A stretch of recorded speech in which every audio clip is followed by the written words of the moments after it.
প্রিয় ছাত্রছাত্রীরা, Vidyasagar science olympiad layer 1 এর রেজাল্ট আউট হয়েছে। কিভাবে রেজাল্টটা জানবে, যারা বুক গ্র্যান্ট পাবে তারা কিভাবে বুক গ্র্যান্টের জন্য অ্যাপ্লাই করবে, সমস্ত কিছু এই ভিডিওর মাধ্যমে আলোচনা করব। তাই ভিডিওটা শেষ পর্যন্ত দেখতে থাকো। প্রথমেই বলি, রেজাল্টটা কিভাবে জানবে বা কারা লেয়ার 2 তে সিলেক্টেড হয়েছো সেই সমস্ত জানার জন্য প্রথমে আমি ডেসক্রিপশানে একটা লিঙ্ক দেওয়া রাখবো। সেই লিঙ্কে তোমরা ক্লিক করবে। করার পরে তোমাদের নিজ নিজ ডিস্ট্রিক্ট এবং ব্লক সিলেক্ট করবে। সিলেক্ট করে ফাইন্ড অপশানে ক্লিক করবে।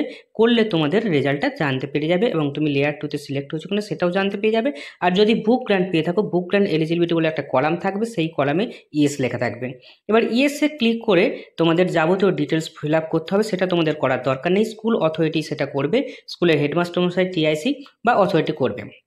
শুধুমাত্র তোমাদের দরকার একটা নিজের নামে অ্যাকাউন্ট বা জয়েন্টলি বাবা মার সঙ্গেও অ্যাকাউন্ট একটা দরকার।